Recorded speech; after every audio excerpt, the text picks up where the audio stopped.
Sandra Bullock in what a movie I just saw last night, one of the creepiest movies I've ever seen of Bird Box. So, Ken, we may use you to help us blend all this, because movies, televisions, and all that, Netflix, Hollywood, and what's real and what's not, but we're trying to figure all that out. So Tommy helps me blend, but he was working with negative entities, and you're working with more reality 3D of going into space as an astronaut and helping kids learn about the STEM program, science, technology, energy, and math. So, Tommy, you've got to realize we're going to be marketing and public relations for NASA and helping kids get educated, and Tommy loves all that too. So, folks, you'll just have to bear with us here while we blend all this, this weird stuff. So, Tommy and Ken, let's figure out how to blend. Tommy is very intelligent. He's died, like I have, Ken, out-of-body, near-death experiences several occasions. But Tommy's had UFO experiences too. So I guess, Ken, we'll just need you to help us talk, because I wanted to give you plenty of time tonight, but you just had this come up. So, Ken, why don't you ask Tommy... Talk, just Tommy, make sure that Ken gets to talk. You heard him last night, right? Okay. So, introduce each other to each other. Yeah, go ahead, Ken. Help me fix this. Just a second. I've got to ask a question of you, TJ. Did you get the email I sent you on the information with regards to John Levine? Yes. Okay. Can you talk about that? Well, I've got all the same information I sent you, and well, I don't know if we're allowed, because of all the names that were, mentioning that. Now, Tommy's been working with Carrie Cassidy. Have you been on Carrie's show? I'm pretty sure I have. I know Carrie Cassidy, so we'll see there. Okay, back to what you originally were asking. Let's mention Linda Moulton Howell, right? We will mention Linda Moulton Howell, because I've got her up on the UFO Association. So maybe that's what we should do, Tommy, is try to blend in some of the people into the UFO Association. Ken, what I'm trying to do is bring people such as yourself, Tommy, me, all these people together, because the people I'm going to be giving a conference to, they don't know a lot of these people. Some of them they do. So I'm trying to figure out how to blend alienology, phenomenology, cosmology, epistemology, and people like the weird stuff too. So now back to you, Ken. However you can blend this together, and Linda, but I don't know, did you want to talk about the Levine story? Is that something you want to talk about or not? Let's hold Levine for another episode, because all this information is coming flashing in within the last couple hours here. So, wow, amazing. Okay. Well, is there anything that's from your mind last night that you'd like to start? Because we're going to, remember, you teach children in the schools in science, technology, engineering, and math. Why don't you tell us about a little bit about your Apollo, how should I say, your background with engineering, and however you want to share that coming on for the show. Let's talk about how did I wind up here where I am today, I guess. And, oh, wow. Do you have about 3 or 4 hours? I'd take, get into there, but we can go a little short on that. In reality, I was one of the orphans of World War II. My dad was a bomber pilot and lost his life during World War II. And Tommy, I wound up with... Okay, that's some kind of really... No, that's not me. Long... Okay, all right. Ken, what is... Okay, there's some kind of really weird sound. Tom, I have to get that. That sounds like a microphone, is your mic TJ. set? It does. That sounds like your mic. Okay. Sounds like your mic. No problem. Did that no, I was sitting still and I heard it. Oh, because I had it on speaker and I'm now on just the headphone. That'll work. Okay, yeah, the speaker must have been picking up your hand. All right, now, because it'll show up on YouTube, I know when I'm listening, it's really, if we make any sound. Okay, let's start over. This is Ken Johnston, and he worked at NASA, and great astronaut training, and you can see him in all his equipment and all of that in the 60s, and he worked with Grumman, and he has a lot of intelligence, and he's well respected in our community of astronauts and learning to train and all the stuff he had to do, a lot of hard stuff, and we really respect him, and he's helping us in the UFO Association and the ET community, which we're blending together, and we're doing our best to share levels tonight in the various planet anomalies and weird entities with Tommy Hawksblood, who's been a friend of mine for a long time, and Ken is one of my newer friends, but yet I probably had experiences with Ken 68 to 73, and we haven't even got there yet. So now, Ken, yes, I don't hear it anymore. So, Ken Johnston, take it away, and then Tommy y'all can get into a conversation. Thank you so much. Okay, Ken, thank you. Go ahead. Teresa, thank you very much. Yeah, I think you and I have kind of bumped around each other, maybe within the same meetings at some times during that period of time. But just a lot of people say, well, who are you? How'd you get to where you're at now? What's going on? And I was just going to say that I was one of these military orphans. My dad was a bomber pilot during World War II and lost his life there. And then my mother wound up marrying a Marine Corps captain that came back from Guadalcanal, and the infections he had, he lost his life within about 2 years. So it's been a whole case of stepdads, and they're passing on the kind of life that you wouldn't expect anyone to survive in many cases. But that made me, I'm looking at a picture of my dad sitting on top of my desk here, and that was my motivation, is to get into the military, go through military academy, and follow in the footsteps. And so I joined the Marine Corps. Well, actually, I was in college, the military school, and then summer school. My best friend came into the dorm and said, well, Ken, I joined the Marine Corps. And back then, when you're like 19 and you're smart and you know everything, I said, like, hell you are. You can't go without me.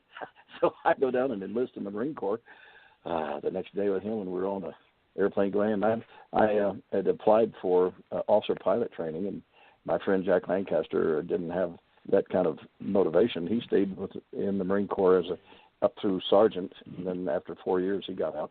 In my case, I went on off to Pensacola, Florida, where I learned to fly, and then I reverted back and finished up the last couple of years and got my civilian ratings. And at about the same time that the Apollo program was starting up. Now, my brother, Dr. A.R. Johnston, who's no longer with us, he was an engineer and was in charge of the vacuum chambers, the Cecil Space Environmental Simulation Laboratories. And when I was getting out of the Marine Corps, he says, you need to get your fanny down here. I like Buzz Aldrin, get your ass down here. And I did, and I had offers from all the major aerospace companies. But I liked Grumman, because they built the Lunar Module, and they're the ones that were going to land on the moon. So I applied to them and the others, and you have to realize that back in those days, the John Kennedy, he was determined that we were going to land on the moon and get back safely before the Russians did. Now, what I know now, looking back on those days and realizing that we actually really did have and do have a secret space program, which I hopefully will get into perhaps on another night, here I was involved with testing the lunar modules, being sure everything worked well, and then help training the regular NASA Apollo astronauts so that they could fly the lunar module and land on the moon.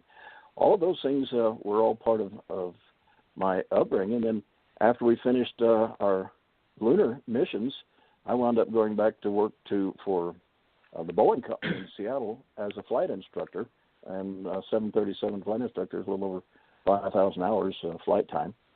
So those things kind of got me to the place where I was. Although, now, when we get a chance, TJ, I want to go back to talk about other people, too, how they may have had life-changing experiences when they were real young, and then periodically through their lives, maybe have had contact, either known or unbeknownst to themselves, with extraterrestrials. And that's kind of going to be an interesting subject that I'll look forward to. Now, Tommy, I think from what I just heard, both you and TJ and myself, we all have had direct contacts. A lot of this information I have kept in my pocket because of credibility, and my wife has always been concerned about, you don't want to talk about these woo-woo things that people don't understand, because I've got so much other actual proof and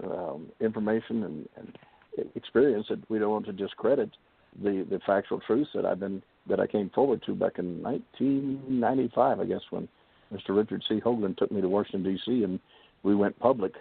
And that's when the, what do you want to call them? What do we call those, TJ, these guys that, men in black that go around and do everything to try to shut you down or attack you? Anyway, that's kind of we actually call them men in black. but there's government entities and the intelligence community, but then we have the deep state. So what happened is we have to discuss with the public all the various levels that if we say men in black, we don't necessarily know what part of the alphabet soup, as we say these days, because even the intelligence community has changed. But they weren't sharing a lot of information among each other. So it got to be a gray area, but then we had Homeland Security come in. We have the National Security Council, but, the ones with the DIA, Defense Intelligence Agency, and then we have all the Army, Navy, Air Force, Marine, Joint Chiefs of Staff, and basically everybody and everything, including the Department of Energy.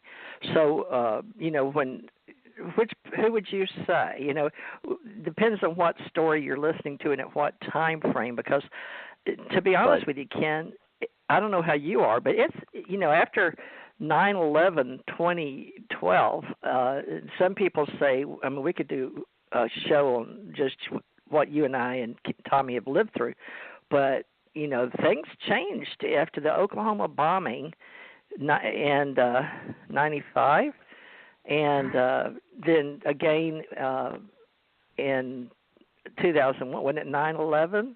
You know what I'm saying? Yes, it and was. It said that was, you could say it's a conspiracy theory, but there's talk of the other group of the government trying to change the people and the people that were in charge. So I think that you're referring to is the fact that there's a part of us on the globe that got too big for our britches and kept money under the table, so to speak, and used it in a different way to run our world politics and our banks and our governments. And so what happened in my explanation, and you can go back to it, is that the men in black could be either deep state with the ones that are very controlling and corrupt versus and you could call them the black hats, but people get mad at me when I do that, versus the white hats that were like you and me. We thought we signed a contract. We were government people. We were excited about going to the moon.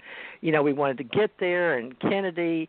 But, we get into all these deep thoughts that the men that learned how to use it to their advantage, would you say, and now people are taking it back to the secret space program and Hitler and the Vril and all of that. So we're trying to blend all this together.